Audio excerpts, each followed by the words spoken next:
कहता है कि टू आइडेंटिकल चार्ज स्फीयर्स है, आइडेंटिकल चार्ज स्फीयर्स है, suspended by strings of equal lengths, the strings makes an angle of theta with each other.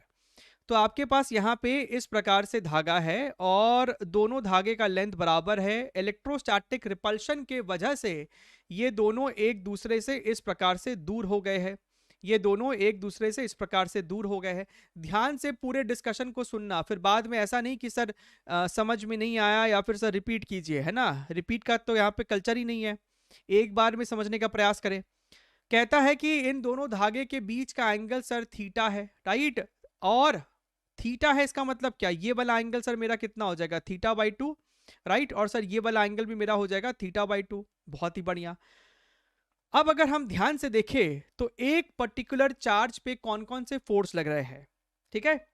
कई बच्चों ने 3 आंसर दिया है। ध्यान से देखिए सर, एक तो यहाँ पे टेंशन लग रहा है, एक धरती माँ का mg लग रहा होगा और एक लग रहा होगा इलेक्ट्रोस्टैटिक रिपल्शन, राइट। अगर इस पे आपने q चार्ज माना है, इस पे भी आपने q चार्ज माना है, तो दोनों एक दूसरे को रिपेल कर रहा है।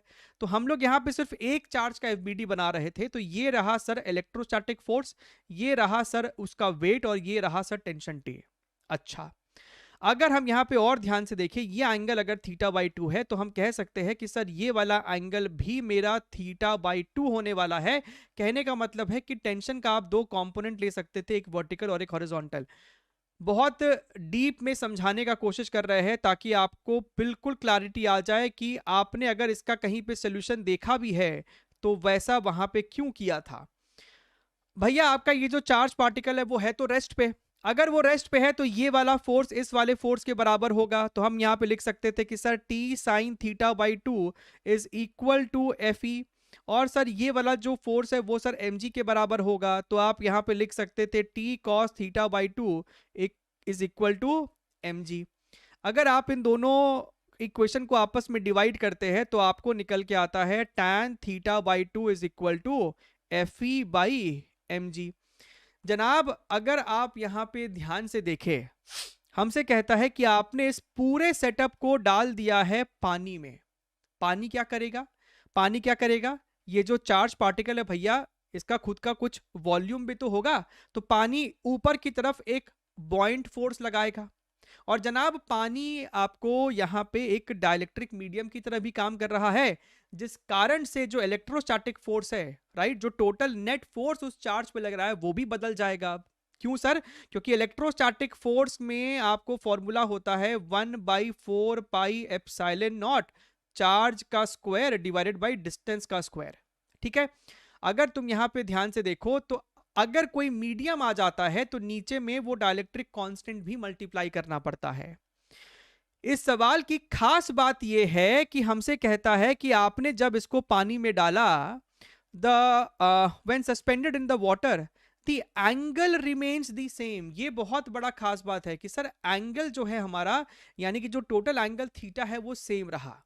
भैया जब टोटल एंगल सेम रह गया, ये सर लेंथ तो सेम ही था, यानी कि दोनों चार्ज के बीच का सेपरेशन भी सेम रह गया।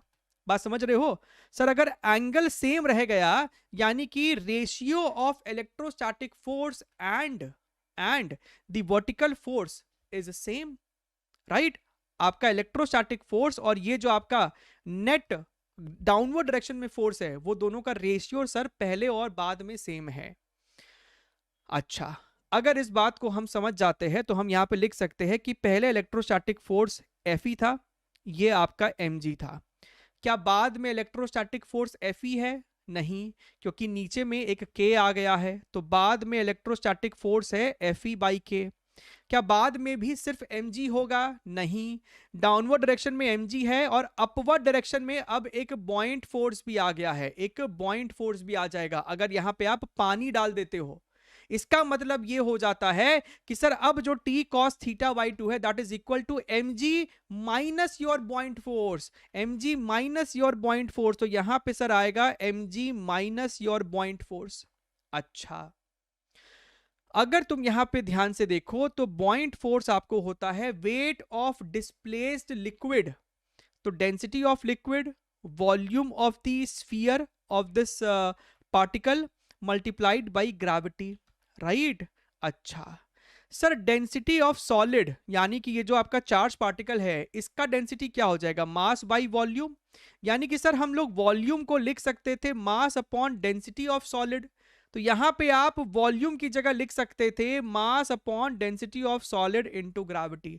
तो बॉइंट फोर्स को हम लोग इस वाले चीज से रिप्लेस मार सकते थे। तो अगर ध्यान से देखो तो Fe से Fe आपका मर जाने वाला है। यहां पे आप क्या लिखते, ओहो, यहां पे आप क्या लिखते, ध्यान से मेरी बात को देखिएगा। यहां पे आप लिखोगे 1/mg इज इक्वल टू आपका k भी नीचे आ जाएगा, यहां पे आपके पास mg माइनस और fb की जगह हम लोग ये टर्म लिखेंगे that is equal to your mg into density of liquid upon density of solid. कई सोल्यूशन में आपको, कई पीडीएफ सोल्यूशन में आपको डायरेक्ट यही इक्वेशन, चुपचाप से यही इक्वेशन लिख के दे देता है और एक्सपेक्ट करते हैं कि बच्चा सब कुछ समझ जाए। यहां पे आपको डिटेल में समझाया गया है। यहां तक कितने को समझ में आ गया? सर सेंट्रीपिटल फोर्स नहीं लगाएंगे, सेंट्रीपिटल फोर्स काहे का भैया, कोई सर्कुलर मोशन हो रहा है, दोनों इक्विलिब्रियम में है, चुपचाप से बैठा हुआ इक्विलिब्रियम में, तो सेंट्रीपिटल फोर्स कहां से आ जाएगा, है ना। Have very good concept. तो mg से आपको मर गया, मर गया सर। तो हम यहां पे लिख सकते थे k1 minus density of liquid upon density of solid is equal to 1। अब क्या ही बात है, अब डेटा को सब्स्टिट्यूट कीजिए और खेला खत्म। डेंसिटी ऑफ लिक्विड कितना है, डेंसिटी ऑफ मटेरियल इतना है और डेंसिटी ऑफ पानी इतना है, क्योंकि रेशियो है तो यूनिट्स आप ग्राम पर सीसी में छोड़ सकते थे। यहां 1.5 का मतलब है 3/2, तो ऊपर आपको 2 चला गया इज इक्वल टू 1। तो k की वैल्यू कितनी निकल के आ रही है सर, k की वैल्यू 3 निकल के आ रही है। तो अगर आप इसको डिटेल में समझे तो बहुत ही बढ़िया क्वालिटी का सवाल है, और अगर आप सिर्फ फॉर्मूला फॉर्मूला खेलना चाहते हैं तब इजी सवाल है। ठीक है, हमारे शॉर्ट नोट्स में ये इक्वेशन लिखा हुआ है, आई अंडरस्टैंड। फ्लूइड्स में हमने जी इफेक्टिव ग्रेविटी समझाते वक्त फ्लूइड्स में हमने ये इक्वेशन लिखवाया हुआ है, अपेरेंट वेट में आपको शायद। ठीक है,